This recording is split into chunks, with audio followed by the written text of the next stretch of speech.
El gobierno condicionó el diálogo con los trabajadores portuarios al término de las movilizaciones y no descartó invocar la ley de seguridad del Estado por la paralización que ya supera las 2 semanas.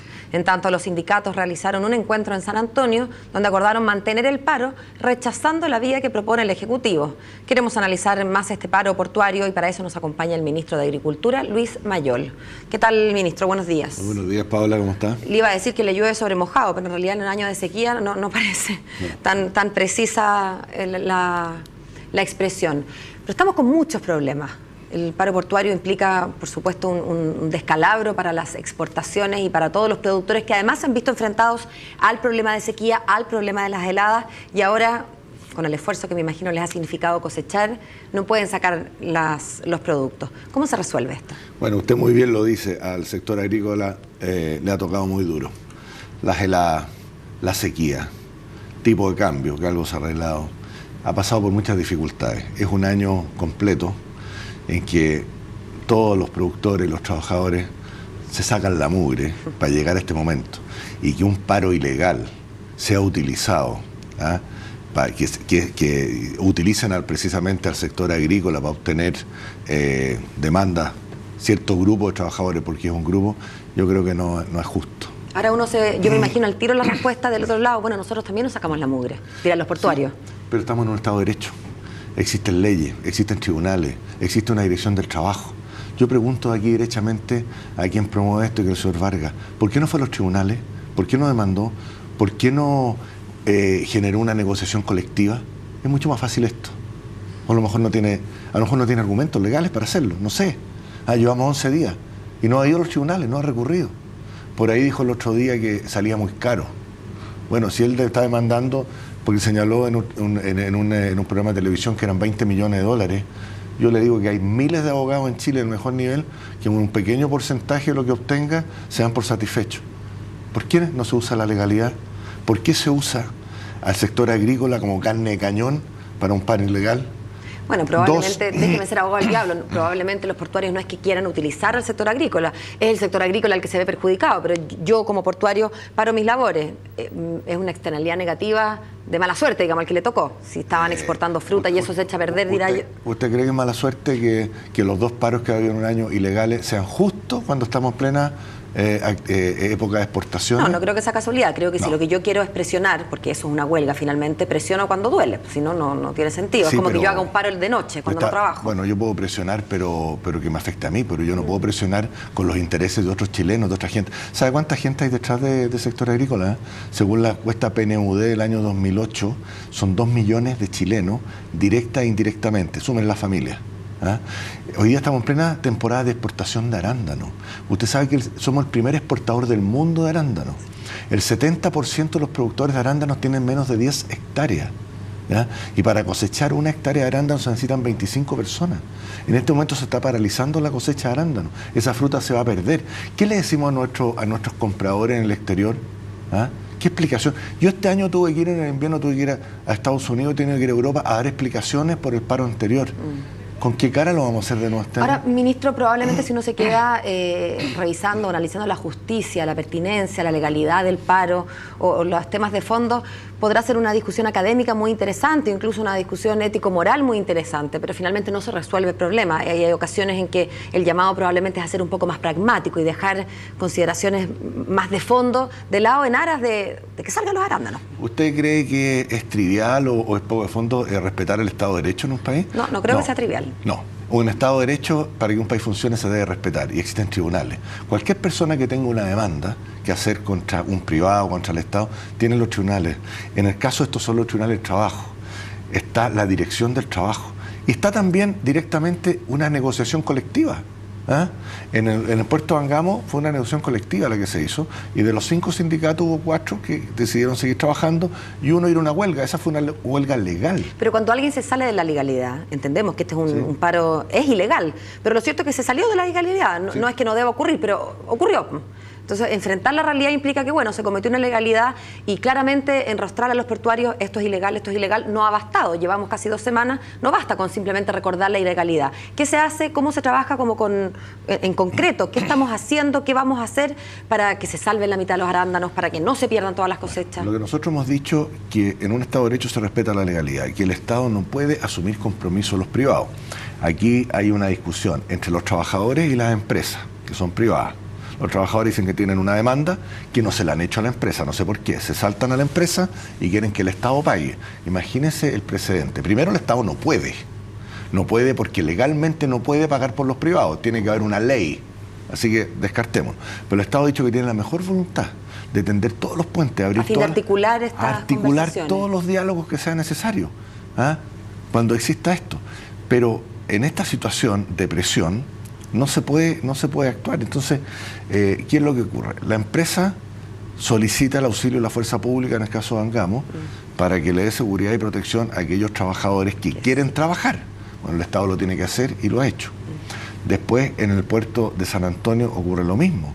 Cada vez se van incorporando más trabajadores que quieren trabajar. Ayer cargaron alrededor de 100 containers o 100 camiones, no me acuerdo, para sacarlos del puerto, no para cargarlos. Y así se va incorporando. Eso es lo que hay que hacer. Pero yo llamo a la reflexión a los trabajadores. Los trabajadores en Chile siempre han sido solidarios entre ellos.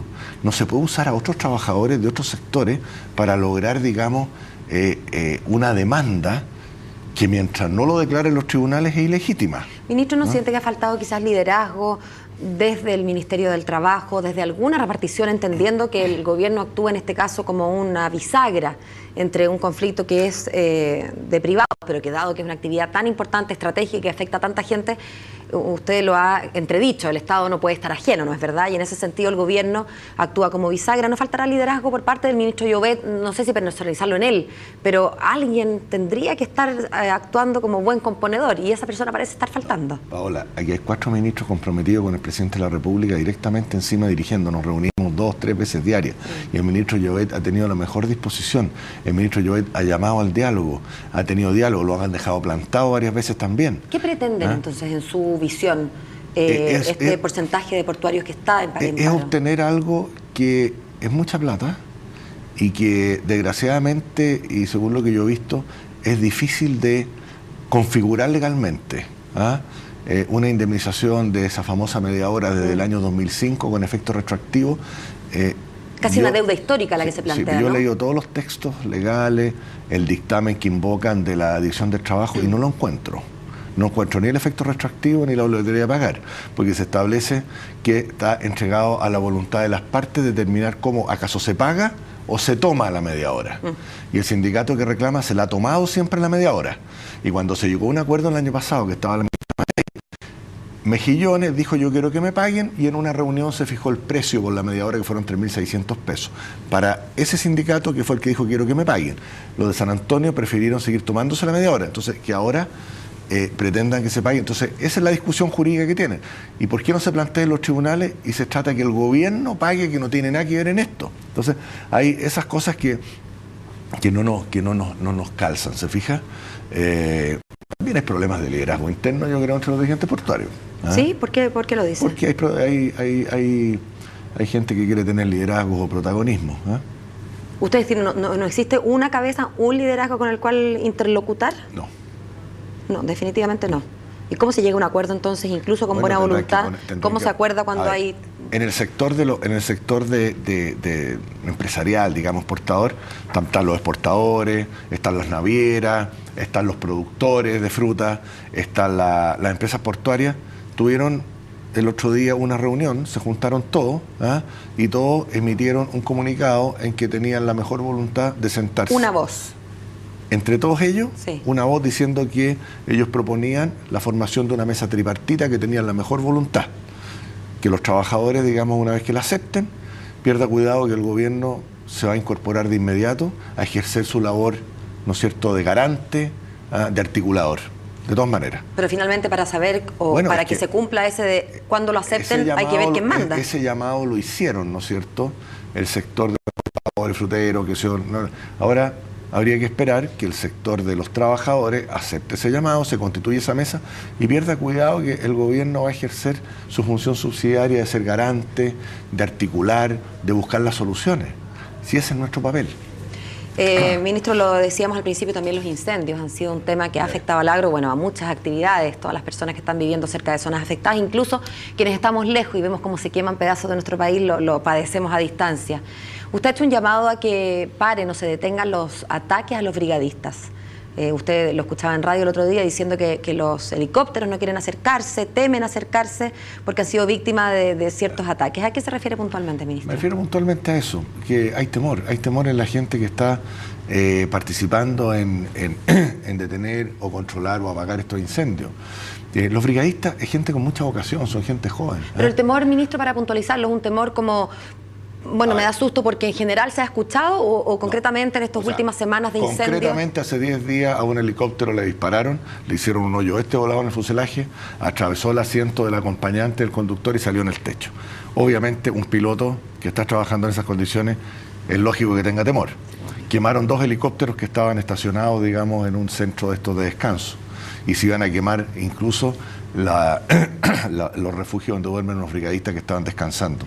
Hay antecedentes y de hecho han sido pasados por el Ministerio Público de que algunos de estos incendios podrían ser provocados. Todavía no están las investigaciones en curso, pero usted está en condiciones como de suponer, al menos, ministro, que estas mismas personas que atacan, impidiendo la labor o la correcta labor de quienes apagan los incendios, serían los mismos que están prendiendo los incendios. Mire, en el incendio de Angol hubo 6 focos al mismo tiempo. Y hay testigos que vieron una camioneta verde, Chevrolet, me dijeron que iban unos tipos tirando unos artefactos incendiarios. Después, ayer había en la Araucanía 11 incendios. Muchos de ellos también en forma simultánea. Muchos de esos incendios los apagamos y después, a las horas o al día siguiente se reactivan de nuevo, donde no mueren. Entonces, no basta como el viento para dar cuenta de y todo si además esto. se atacan los brigadistas, se atacan los helicópteros, bueno, no hay que ser muy suspicaz para pensar que ahí hay algo raro, ¿no es cierto?, para presumir que hay intencionalidad. Eso de todas maneras. ¿Usted lo vincula con actividades terroristas de Frontón, ministro? Bueno, yo creo que una actividad de ese tipo no es una actividad de delincuencia común. No sé qué es lo que puede hacer, pero no quiero aquí echarle más benzina a la hoguera. Pero bueno, que la gente saque las consecuencias. Yo estoy poniendo los hechos como son. Ahora, las consecuencias, por lo pronto, son, bueno, sin duda, mucho temor de la gente. Hemos visto casas que se perdieron ayer en Florida, los incendios han continuado. Se hablaba también de la quema de estos predios con trigo. ¿Cómo van a enfrentar los agricultores que han tenido, lo decíamos al comienzo de nuestra conversación, tantas dificultades y que ahora, como la guinda de la torta, ¿no?, vienen a instalarse estos incendios quemando nuevamente el producto de su trabajo? ¿Hay plata en el ministerio? Uno se pregunta si todavía hay plata para salir con planes de emergencia, con ayuda. Estamos ayudando como podemos, por ejemplo, a través de INDAP, a todos los usuarios de INDAP, que son muchos. ¿Les queda presupuesto, ministro? Uno sabe que los presupuestos a esta altura del año se han ejecutado y no van quedando plata, y usted lo decía, hay que usar plata por ley, no se puede sacar de la billetera simplemente. Bueno, afortunadamente, en INDAP siempre tenemos un fondo de reserva para estas emergencias, para ayudar a la gente. Y se puede ayudar de muchas maneras. Muchos de ellos tienen deudas con INDAP, se les prorrogan las deudas, se les da algún bono de ayuda, como fue para las heladas, ¿se acuerda? Sí. Para que pudieran resembrar y replantar inmediatamente. Y cuando eso no es suficiente, los gobiernos regionales pueden solicitar zona de emergencia y poner algunos recursos a disposición para que el INDAP lo ejecute. ¿Están entonces en contacto con esas autoridades para que recaben información de los agricultores? Estamos permanentemente, todo el día, en contacto con las autoridades, y las autoridades mismas están muy angustiadas con lo que está pasando.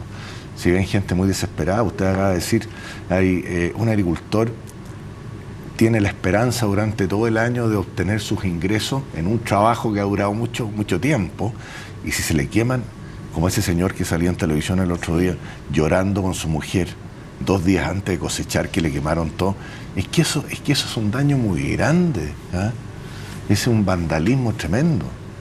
Bueno, ministro, queremos agradecerle que nos haya venido a dar sus opiniones tanto respecto al paro portuario como a este otro desastre causado o no causado. Lo cierto es que el llamado que siempre hacemos es a evitar la negligencia, más allá de la intencionalidad. Somos muchos los que a veces no tenemos cuidado en nuestros campings o vacaciones, así que el llamado siempre a la prevención. Muchas gracias, ministro, que tenga un buen jueves. Muchas gracias, Paola, gusto saludar.